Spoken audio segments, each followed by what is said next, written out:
The U.S. has announced close to €1 billion of military aid for Ukraine at NATO defense ministers gathering in Brussels, where they are discussing this ongoing conflict. The Security Assistance Fund will gear up Ukrainian troops with sophisticated weaponry, including anti-ship rocket systems and more arms. Other NATO members, including Germany and the UK, also announced their intention to provide further equipment. U.S. Chairman of the Joint Chiefs of Staff, Mark Milley, says the military support was imperative for Ukraine to sustain its war effort against Russia. In the current phase of this conflict, the Ukrainians are fighting hard, tooth and nail, every day, inch by inch, yard by yard, kilometer by kilometer, against the Russian advance in the Donbass. The world has a significant stake in the outcome of what happens in Ukraine. The so-called rules-based international order is at stake that has been in place since the end of World War II to prevent great power war and to prevent large powers from conquering smaller countries with military force. Now, let me bring in Jamie Shay. He is a former Deputy Assistant Secretary General at NATO. Good evening there, Jamie. Good to see you. So 50 countries getting together in Brussels. Today we heard about more arms being sent from the US, Germany, Slovakia, Poland, the Netherlands, and several other countries. Is this a major shift that we're seeing, sort of the world coming together and now actually supporting Ukraine? Well, Per, good evening, and thanks always for having me on the programme. This is, in fact, the third meeting of this contact group for Ukraine that the United States Pentagon has put together. So this process of getting the 50 countries around the table periodically to listen to the Ukrainian defence minister, see what the Ukrainians need, match the supplies to the needs, this process has been ongoing.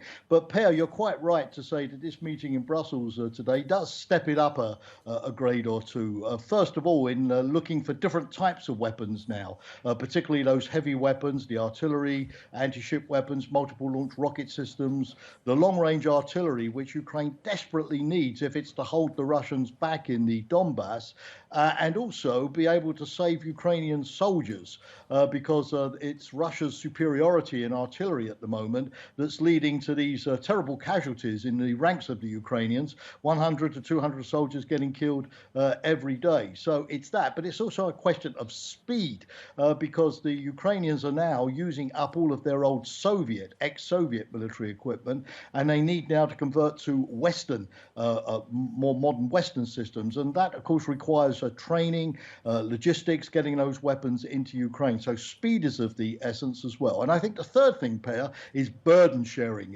You've been pointing out that the United States has been putting a lot of money on the table to do this so far, UK, some others, but NATO is 30 members, and this contact group is 50 members. And I think, if the US is going to sustain this in the long run, given the cost, then it needs to see that other members of this coalition, NATO, are stepping up and carrying their fair share of the burden too.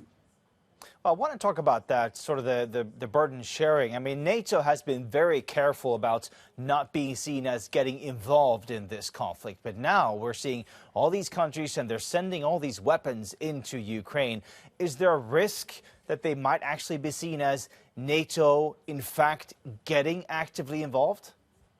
Well, I definitely think that President Putin will see it this way, whether NATO likes it or not, because it plays into his narrative to justify the war, that he's responding to an existential threat to Russia that came via Ukraine from NATO. So I think the Russians will try to cast it that way. On the NATO side, I think there's still a sense of caution, and the United States has reflected that by, first of all, making it clear that NATO, the institution, the alliance, is focusing on defending its own member states, and that will be another big topic of the defence ministers meeting in Brussels today, particularly sending more troops and equipment to NATO members on the eastern flank, while individual allies, and plus, the 20 countries at this meeting in Brussels today that are not NATO members, a coalition of the willing, if you like, focus on delivering the weapons. And of course, there's also been a bit of caution. You saw this from the Biden administration recently, wanting assurances from Ukraine that these new multiple launch rocket systems that the US is supplying will not be used to attack targets in Russia. So there's still a bit of caution, of course, on the NATO side, not to do anything that will will sort of escalate the conflict beyond Ukraine into Russia and draw NATO in further and faster than it wants to go. And the word there that you're using, caution, I mean, we've heard from the Ukrainians saying they need more weapons.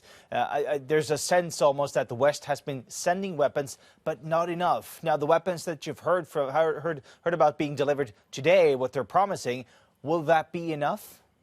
Well, certainly, you know, the more, the faster, the better, obviously. But you're absolutely right. I mean, at the beginning of the conflict, it was a kind of open, tactical type of conflict with small Ukrainian units fighting small Russian units at close hand, and sort of light weapons like the Stingers and the Javelins that shot down helicopters and tanks were good enough.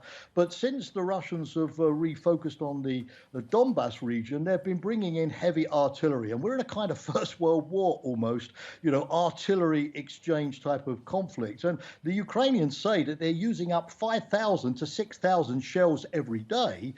That's enormous. And they think that the Russians, who have a 10-to-1 superiority in artillery, are probably using 10 times that number. So these expensive items are getting gobbled up very, very quickly. Hence, I think the desire of the United States at this meeting in Brussels to try to organize things for the long haul. This war's not going to be over anytime soon. We need to keep the Ukrainians in the fight, and therefore having a sort of an organization that can sustain the weapons flow over the long run and keep the Ukrainians supplied, I think is really going to be the challenge. So it's heavier weapons and a more sustainable supply chain system.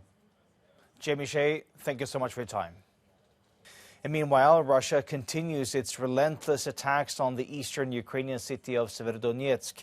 Kyiv's forces have been mostly pushed back to the city's Azot chemical plant. Over 500 civilians are also said to be sheltering there. Humanitarian corridors have been opened to allow civilians to be brought to areas under Russian control. Now, our correspondent Sasha Vakulina joins me now here in the studio. Sasha, so if Russia now has control of more than 80% of Severodonetsk now, why are the remaining Ukrainian forces still holding out, trying to defend the city? Now, the mayor of Severodonetsk said that Ukrainian forces are still in control of the industrial district, as you said, and the perimeter there, making it possible to connect with the neighboring city of Lysychansk. He called the situation difficult but stable, and adding again and again that the city has not been completely cut off. The Ukrainian defenders are indeed holding out there for weeks. They're doing that for a few reasons. And I have to say here that some of Ukraine's most experienced soldiers are there in the Donbass area. Now, these few reasons are, first of all, of course, as of now, they have been tying down thousands of Russian troops for weeks in that area, and that made possible for Ukrainian defenders and soldiers elsewhere to go into rather successful counteroffensive. This is particularly in the south of Ukraine, in the region of Kherson. And secondly, the defenders who are there in the east, in Donbass, in Severodonetsk, they cannot go on a full-scale counteroffensive against Russian forces because they are still waiting for those heavy weapons to be delivered to them. And right now we have the defense ministers meeting in Brussels discussing just that, about sending more heavy weapons. If they do decide to send in the kind of heavy artillery that the Ukrainians are asking for, could the Ukrainians then possibly push back the Russians and even retake the city of Severodonetsk? Well, Ukrainians are definitely thinking that way, and they have been very open about what exactly they need now. There are two problems here. This is not only about sending enough weapons and heavy weapons, but this is also about sending it on time. Ukraine is really greatly outnumbered by Russian artillery.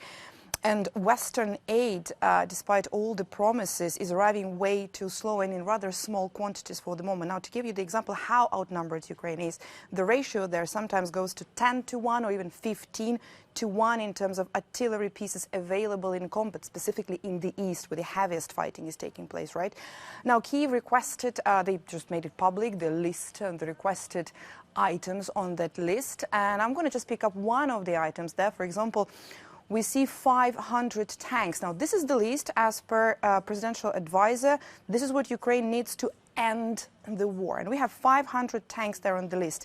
According to the Military Balance 2021 database, when it comes to the countries like the UK, France and Italy, all of them have between 200 to 230 tanks each. So 500 tanks, that's really a lot. Of course, this is a rather best case scenario of what Ukrainian authorities are hoping to receive from Western allies. Of course, after all the promises that they've made. The Deputy Defense Minister of Ukraine said that as of now, Kyiv gets about 10% of what it needs to end this war.